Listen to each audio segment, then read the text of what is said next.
दुल्हा की मम्मी दाल फकेली, दाल मोट फकेली और दू गो बोतल शराब पियली। नसुबे में जवानी बर्बाद करली।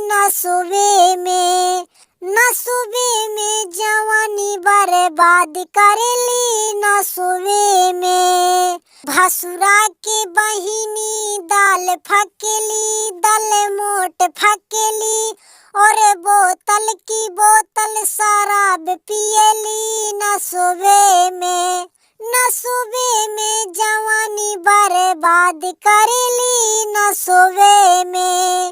नसुबे में जवानी बर्बाद करली। नसुबे में अरे समधी के बहिनी दाल फकेली, दाल मोट फकेली और बोतल